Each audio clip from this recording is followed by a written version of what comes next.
Hi guys, welcome back to a new video in the Nifty 50 series. We're on a quest to analyze the top 50 companies in India. And today we're going to be taking on number 42. It's called Geo Financial Services Limited. Um, uh, to understand this company, we will skip the industry analysis and go straight into what the company does because this company is operating in so many industries. You know, it says financial services, but usually a company is operating in one of the subsectors. But this company is in lending, is in AMCs, is in reinsurance, insurance broking, you name it, and it's there, right? So going into the industry dynamics will take a lot of time. We'll have to analyze six industries almost to do it justice. So that's why we're going to start off with understanding what geo financial services really is, right? Now, as you can see, the first thing is that it's a holding company. It's a core investment company which holds these multiple businesses, which I was just discussing, right? Among these businesses is NBFC lending, there's a payments arm, there's insurance broking and reinsurance, there's an asset management JV with BlackRock, right? However, if you look at the revenue mix, and this is interesting, the biggest revenue contributor is their treasury, right? So this is an investment pool which was inherited at demerger, right?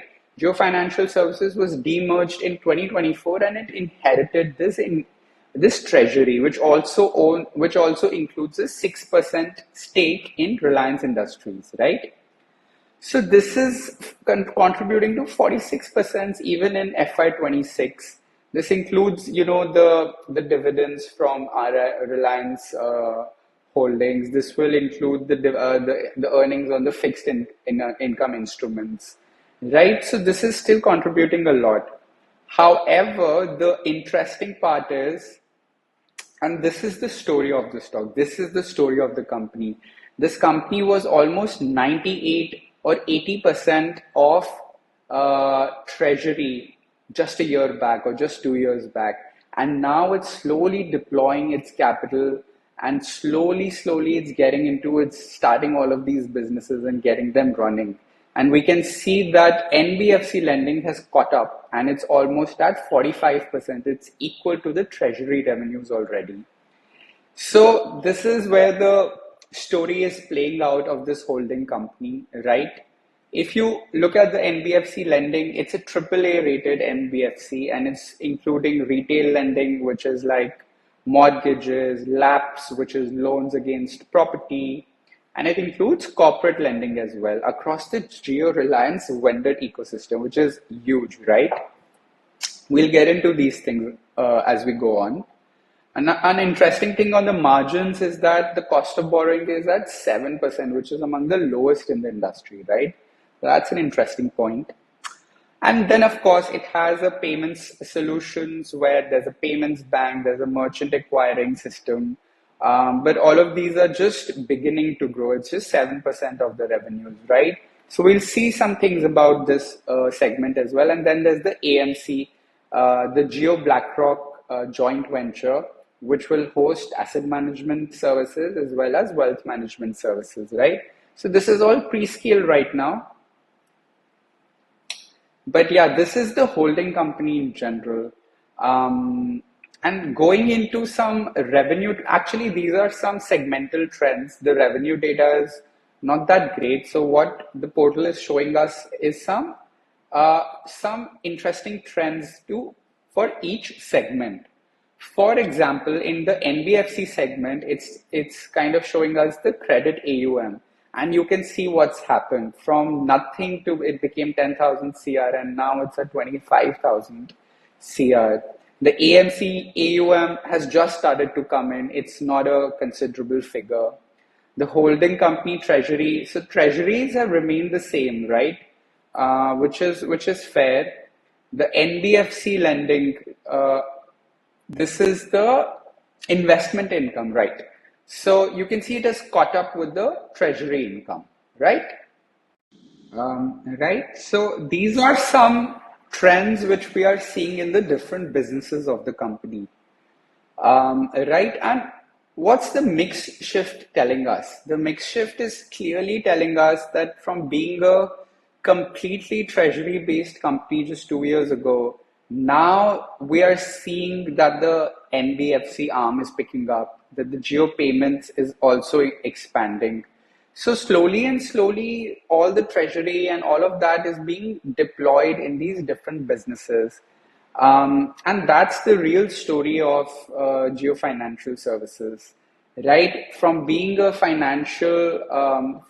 treasury heavy company in FY24 when it was demerged, slowly and slowly we are picking the different businesses pick up steam, whether it is NBFC, whether it is Geo Payments, right? So that's the business that we are discussing and we are looking at today. Quickly, I will discuss some key variables as well of the company. Um, just right. If you look at some of the key variables, key metrics for this company, we'll start off with the net income from business operations as a percentage of total income. And you can see this has gone up from 14 to 40 to the 50, mid 50s, right?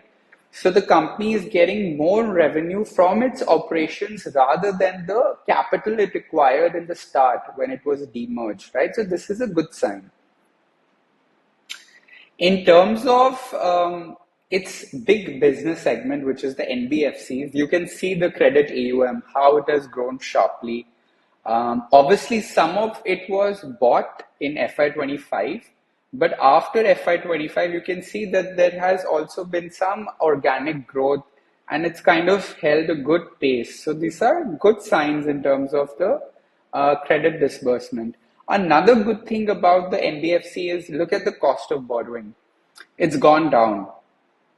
This is a really good sign for the NBFC because obviously it can get money at lower prices, and the capital adequacy ratio has gone down, but it's fairly healthy as of now. You know, it's like 15% is where you would kind of worry of if the bank is kind of can handle the risk or not. But right now it's pretty safe.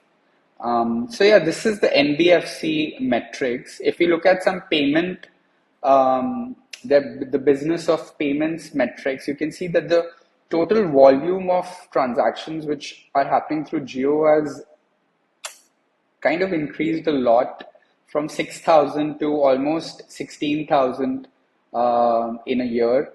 But what's also interesting is their margins have also gone up. So volume has gone up and margins are also gone up. So these are good signs for the business as well. And in terms of the business, in terms of the AUM, you can see that, yeah, it's more or less flat. What's also happened is the market volatility has compressed the end period mark to market, right? So this might be the trend line might not be a good reflection of what's happening in the business just because there's been so much volatility. But yeah, it's fairly new. It's a very fairly new business. It's just starting to pick up pace, right? So these are the key variables for geofinancial. Right. So having understood the variables, now let's quickly see what happened this quarter, this latest quarter with Geo Financials. And if you see, some of the summary points is that the integration of Geo Payments Bank as a 100% subsidiary. So they bought out the remaining SBI stake. This was one of the highlights. Another highlight is the GeoFinance app, which they want to kind of make a neural agentic marketplace. So they kind of want to use the network effects in this app, you know, like a one place where a person can come and get credit, they can come and see AMCs, they can come and see insurance broking, see insurance plans. So this is kind of a well, not a network effect, but an ecosystem where there can be it can help all the business across the holding company, right? In terms of results, I mean, I wouldn't look too much into it, but 78% increase over FY25. PAT also grew like massive numbers. And obviously, the fundamental shift in income profile, right? The new businesses have gone to becoming 54%. The operations are contributing to the revenue now at 54%, which was only 20% in FY25. Lending trajectory we just saw has been exceptional, right? Not much guidance, but the management is indicating execution momentum and critical mass across all segments, right? So yeah, this is like a quick highlight of this latest quarter. Of course, what we are studying or we are looking at is a bigger geo-financial story across 2 to 3 years since it got demerged, right? So this is just a small data point in this entire story that we're trying to put together, right? And with this, we'll kind of go into what the future looks like for geofinancial services. What's the growth looks like? Coming to the growth story, the future growth story of this company, it's got a healthy score of 8.4, right? Let's look at some of the growth catalysts which are going to play out. I mean, in the summary, what's basically is being said is that GeoCredit is going to be the single load-bearing businesses supplemented by the other businesses which are coming up. Yeah, and it also says that there's no non-overlapping execution risk, right? So which is nice. There's no one risk which might be applied across the three catalysts or across the segments, right? So if you look at the catalysts, let's look at GeoCredit first. And what's going to happen is the AUM should scale across the retail and corporate lending, right? Currently, the AUM is at 25,000 crores. Base case targets are at 55 to 65,000 CR, right? At 25,000 CR, compounding at 50% year on year organically at a 7% cost of borrowing. It's going to be, and in every incremental rupee of AUM compounds the income sharply, right? So this is revenue growth sustains above 30% CAGR through FY29, right? So this is coming out as a 30% CAGR estimation. With Geo BlackRock, the AUM is at 15,000. Base case targets are at 50 to 60,000 in another 2 to 3 years, right? Bull case is at 1 lakh crore. So they've launched some initial funds, but now they will be going into a wider category. They've got the SIF license. They also there are some other licenses in the pipeline as well. So this is going to keep growing. Still a very small in terms of how AMCs are in the market. And with the JV, with the insurance sector play as well, they're waiting for some licenses and approvals from the regulatory body, right? So what all of this is coming down to is, in the base case, we could take a 30 to 40% growth scenario. However, the model confidence is not very high. It's at 55%. So you need to kind of take it with a pinch of salt. If you see the upside and downsides, these are also drastic. Like the downside won't be 25% to 30%. The downside could be 15 to 25%, right? The credit arm hasn't gone through a down cycle or hasn't seen a credit cycle currently, so we can't estimate how it's going to perform. So these are some of the growth scenarios with geofinance. And that kind of completes our analysis of geofinance from a lot of different verticals. We saw the business, we saw the key variables, we understood what happened in the recent quarter, and we are seeing. So we kind of understood the story of this company, of how it's come from just a treasury book to now accelerating in 2 or 3 different industries. And we see how the growth story could look like in the next 2 to 3 years.